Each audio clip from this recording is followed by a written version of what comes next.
আসসালামু আলাইকুম ওরহমতুল্লাহি ওবরাকাতু। আলহামদুলিল্লাহ ওয়াহদা ওয়াসসালাতু ওয়াসসালামু আলা মাল্লা নাবিয়্যা বাদা। সম্মানিত দর্শক শ্রোতা, অত্যন্ত গুরুত্বপূর্ণ একটি বিষয়।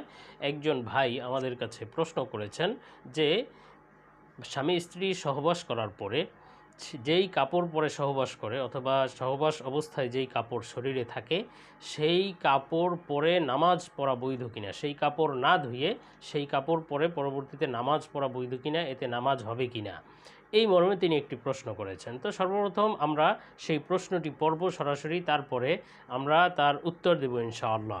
তো প্রিয় দর্শক, তিনি প্রশ্ন করেছেন, হজরত মুফতি সাহেব হুজুর দামাত বারাকাতুহুমুল আলিয়া, আপনার কাছে আমার প্রশ্ন হলো, আমি তালিমে গিয়ে একজন ব্যক্তির কাছে শুনেছি, তিনি বলেছেন যে স্বামী স্ত্রী সহবাস করার পরে যেই কাপড় পরে সহবাস করে সেই কাপড় পরে পরবর্তীতে আর নামাজ পড়া যাবে না, ধুয়ে তারপরে নামাজ পড়তে হবে, ধোয়া ছাড়া নামাজ পড়লে নামাজ হবে না, উত্তর দিয়ে বাধিত করবেন। তো প্রিয় দর্শক, আশা করি প্রশ্নটি বুঝতে পেরেছেন। তিনি প্রশ্ন করেছেন যে সহবাস করা অবস্থায় স্বামী স্ত্রীর শরীরে যেই কাপড় থাকে সেই কাপড় না ধুয়ে ওই কাপড়ে পরবর্তীতে আর নামাজ পড়লে নামাজ হবে কি না।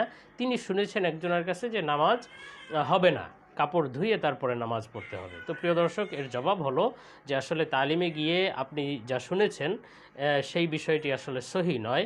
বরঞ্চ যদি স্বামী স্ত্রী সহবাস করার সময় যেই কাপড় তাদের শরীরে লেগে থাকে বা যেই শরীরে যেই কাপড় থাকে সেই কাপড়ে যদি নাপাক লাগে, তাহলে সেই নাপাক কাপড় নাপাক লাগার কারণে তাতে নামাজ হবে না, সেই কাপড় দিয়ে আর পরবর্তীতে নামাজ হবে না, ধুয়ে পাক করে তারপরে নামাজ পড়তে হবে। কিন্তু শুধু সহবাস করার কারণে যদি নাপাক না লেগে থাকে তাহলে সেই কাপড় দিয়ে নামাজ পড়তে কোনো বাধা নেই, নামাজ পড়তে কোনো সমস্যা নেই। কেননা শুধু সহবাস করলেই কাপড় নাপাক হয়ে যায় না, কাপড় পাক থাকে। যদি কোনো নাপাক না লেগে থাকে আর পাক কাপড়ে নামাজ পড়া বৈধ, পাক কাপড়ে নামাজ পড়তে কোনো অসুবিধা নেই, কোনো সমস্যা নেই।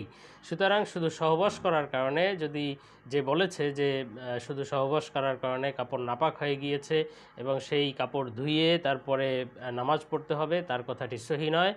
বরং কাপড় না ধুয়েও যদি নাপাক না লাগে সহবাস করার সেই কাপড় পরে নামাজ পড়া যাবে, এতে কোনো সমস্যা নেই। স্বামী স্ত্রী উভয়ই যদি কাপড়ে নাপাক না লেগে থাকে উভয়ই সেই কাপড়ে নামাজ পড়তে পারবে বা সেই কাপড় পবিত্র কাপড়। বিষয়টি আশা করি বুঝতে পেরেছেন। আল্লাহ তাআলা বুঝার তৌফিক দান করুন। পরবর্তী ভিডিও দেখার দাওয়াত দিয়ে এখান থেকেই বিদায় নিচ্ছি। আসসালামু আলাইকুম ওয়া রাহমাতুল্লাহি।